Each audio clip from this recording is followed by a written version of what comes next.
और सर आज हम बात करेंगे पाकिस्तान में कोई दो तरह की न्यूज़ चल रही है जिससे हम लोग खुद भी कंफ्यूज हैं, जर्नलिस्ट भी। एक तरफ जो पहले हमारे आर्मी चीफ थे कमर जावेद बाजवा साहब, उनका कहना है, जनरल साहब का ये कहना है कि जी इंडिया के साथ हम जंग नहीं लड़ सकते अभी, और हमारे पास फ्यूल नहीं है, हमारे पास असला कम है। और फिलहाल ये कि उनका कहना ये था कि जी हमें अमन कर लेना चाहिए या हमें दोस्ती कर लेनी चाहिए। उसके बाद 2 दिन के बाद जो है वो डीजी आईएसपीआर की प्रेस कॉन्फ्रेंस होती है और उसमें वो ये कहते हैं कि कश्मीर ना तो कभी अटूट अंग था, ना है और ना होगा भारत का। और अगर हमें जंग लड़नी पड़ी तो हम जंग को भारत के घर के दरवाजे तक ले जाएंगे। इस किस्म की बातें की जा रही हैं। दूसरी तरफ एससीओ की मीटिंग है और बिलावल भुट्टो जरदारी वहां पर उनका है कि वो जाएंगे। तो सर ये आखिर इस किस्म की आपको क्या लग रहा है कि डिफरेंट किस्म की स्टेटमेंट्स जो हैं वो क्यों आ रहे हैं? देखिए, मेरे ख्याल से पाकिस्तान में कंफ्यूजन बहुत ज़्यादा है। जो एक तो अपनी जब से आज़ादी हुई है पाकिस्तान की, अलग हुआ है, I think there is an attempt to frame its own identity. और उसी आइडेंटिटी में वो फंसता रह जाता है। It tries to project itself जो भाई हम हिंदुस्तान के बराबर हैं, हम हर चीज़ में हिंदुस्तान की बराबरी करेंगे। और अभी इसीलिए ये भी है, अब कश्मीर का मुद्दा है। I don't want to go into the historical aspects, परंतु मतलब क्या करना चाहते हैं कश्मीर के साथ। पहले आप कहते हैं we are going giving only diplomatic, political and moral support. सबको मालूम है जो कुछ भी यहाँ पर आतंकी घटनाएं होती हैं, जो भी टेररिस्ट एक्शंस होते हैं, हमेशा उसमें पाकिस्तान का हाथ होता है। आपको मालूम है आरजू, दुनिया में कहीं भी कोई भी ऐसा टेररिस्ट एक्शन हो, उसका कोई ना कोई लिंकेज पाकिस्तान के साथ निकल आता है। चाहे वो मलेशिया में हो रहा हो, थाईलैंड में हो रहा हो, यूरोप में हो रहा हो, किसी को लाकर वहां पर ट्रेनिंग की होगी, कुछ किया होगा। तो देखिए, Pakistan has its finger in any terrorist action जहां पर भी होते हैं। But to come back to जो आपका प्रश्न था, आई थिंक पाकिस्तान को वहाँ की जो लीडरशिप है, पॉलिटिकल लीडरशिप है, मिलिट्री लीडरशिप है, they have to think within themselves. और उनको मिलकर, सभी को मिलकर एक नैरेटिव बनाना होगा, एक तरीका बनाना होगा जिससे कि वो भारत के साथ अपने रिश्तों को आगे ले जा सकते हैं। अब अगर मिलिट्री के ही दो ये कहते हैं, एक पहले कहते हैं जो हम अच्छे संबंध कर सकते हैं, दूसरे कहते हैं हम अच्छे संबंध नहीं करेंगे। पॉलिटिकल उसमें भी आप देख रहे हैं जो पॉलिटिकल क्लास से कैसी बातें हो रही हैं। अब जैसे बिलावल भुट्टो ने प्रधानमंत्री मोदी के बारे में कहा कुछ, वहां पर जब न्यूयॉर्क में था, मतलब ऐसी बेहुदा बातें करके। After all we are neighbours, neighbours को हमें कम से कम, ठीक है यू आर नॉट, कुछ ना कुछ मसले रहते हैं, कुछ ना कुछ प्रॉब्लम्स रहती हैं नेबर्स की, even amongst the best of neighbours, पर एटलीस्ट नॉर्मल रिलेशंस तो आप कर ही सकते हैं। और मेरे विचार से जब हालात पाकिस्तान में इतने खराब हो, इतने बद से बदतर हुए जा रहे हो हर फ्रंट पर, चाहे वो इकोनॉमिक फ्रंट है, चाहे वो सिक्योरिटी फ्रंट है, चाहे वो पॉलिटिकल फ्रंट है, और अब तो कॉन्स्टिट्यूशनल फ्रंट पर भी इतनी ज़्यादा मुश्किलात आ गई हैं। तो I think Pakistan needs to step back a little bit, take a few steps back और कहे भाई, how do I put my own house in order hmm. before I sort of take a gun out and start sort of shooting in all directions। तो मेरे विचार से ये तो confusion का और डेस्परेशन का, बहुत फ्रस्ट्रेशन का ये बहुत इंडिकेट करता है। बिल्कुल आप ठीक कह रहे हैं सर, लेकिन सर एक चीज़ और मैं यहाँ आपसे समझना चाहूँगी कि जी।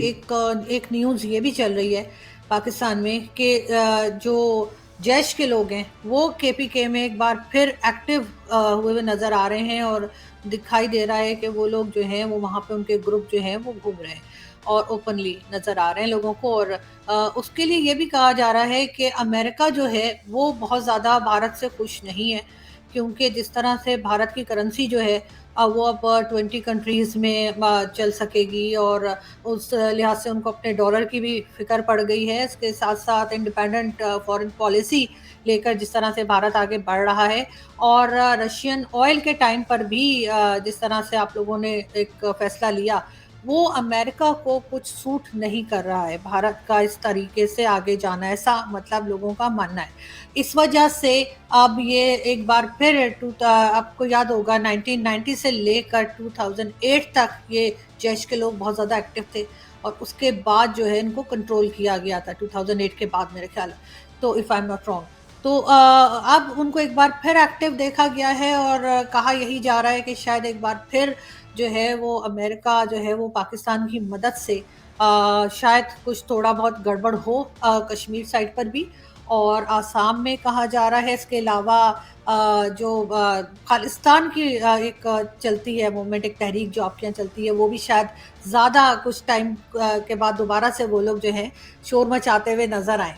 तो आपको सर लगता है ऐसा कि वाकई ये एस्टैब्लिशमेंट टू एस्टैब्लिशमेंट यानी अमेरिकन एस्टैब्लिशमेंट और पाकिस्तान एस्टैब्लिशमेंट के बीच में कोई इस तरह की बातचीत या इस किस्म का कोई एग्रीमेंट या काम हो सकता है मिलके जो ये कर रहे हो, क्योंकि पाकिस्तान को बहरहाल इतना फायदा नहीं होगा इस बात का। अगर इंडिया में किसी किस्म की भी प्रॉब्लम आती है तो पाकिस्तान को इतना ज्यादा फायदा नहीं है जितना अमेरिका को है।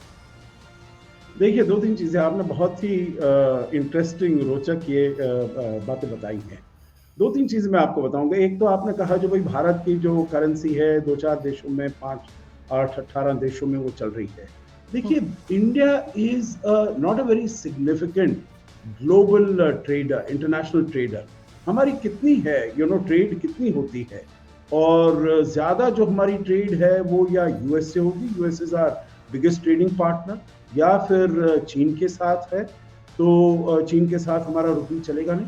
सो अगर हमारी $160 बिलियन यूएस के साथ है ट्रेड, 100+ बिलियन चीन के साथ है, तो दैट टेक्स केयर ऑफ मेरी total trade he about 750 billion के आसपास है।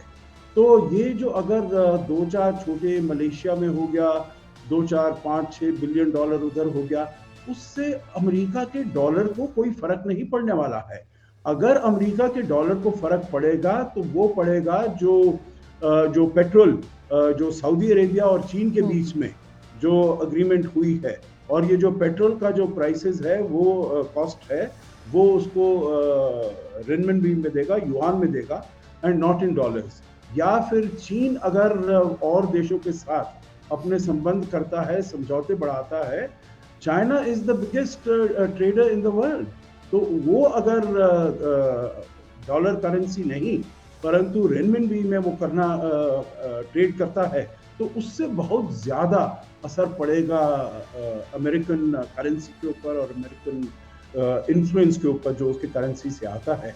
भारत अगर 18-20 देशों के साथ हो भी जाता है तो उससे कोई ज़्यादा फर्क नहीं पड़ने वाला है, ना अमेरिका को ना ग्लोबली। पर हमारे लिए जो यहाँ पर इतना पूरी दुनिया में टर्मोइल हो रहा है, उसमें थोड़ी सी स्टेबिलिटी होगी, थोड़ा सा वो इतनी ज़्यादा वॉलिटिलिटी नहीं है। दूसरी बात आपने कही है जो अमेरिका भारत से खुश नहीं है। देखिए, किसी भी even the best of friends will have some issues जिसके ऊपर उनका फुल अग्रीमेंट नहीं हो। भारत भी कह सकता है that we are not very happy with America, पर मैं आपको बताऊं आरजू, जो हमारे अगर आप टोटल एरिया देख लें जो हमारे रिलेशंस हैं, I think 95-98% of our relations with the United States हमारे बहुत अच्छे तरीके से चल रहे हैं, चाहे वो स्ट्रेटेजिक तरीके हों, चाहे वो हम क्वाड की बात करें, इंडो पैसिफिक की बात करें, चाहे हम ट्रेड की बात करें, जैसे मैंने कहा हमने टेक्नोलॉजिकल कोऑपरेशन, डिफेंस में the United States has emerged as the second largest defence supplier to India. तो हर क्षेत्र में हमारे जो उनके साथ, चाहे वो रिन्यूएबल एनर्जी हो, किसी भी क्षेत्र में देख लीजिएगा, हमारे जो संबंध हैं अमेरिका के साथ वो बड़ी तेजी से आगे बढ़ रहे हैं।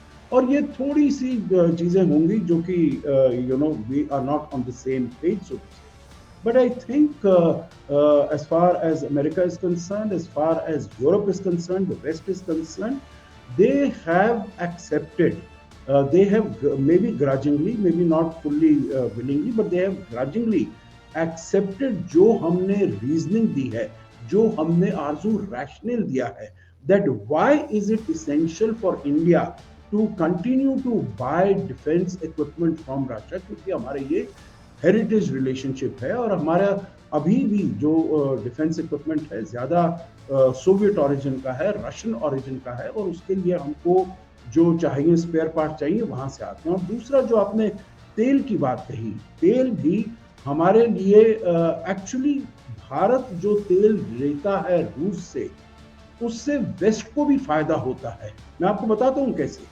बिकॉज अगर भारत वो तेल नहीं लेता, that means the total quantity of oil in the world market वो रिड्यूस हो जाती है।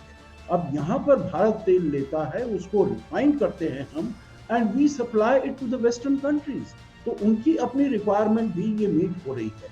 And the other thing is, as we have told very clearly, जो अगर वेस्टर्न कंट्रीज जिनकी पर कैपिटा जीडीपी है $60,000, वो अगर उनके लिए दिक्कत हो रही है तेल की, इंटरनेशनल प्राइसेस ऑफ ऑयल का।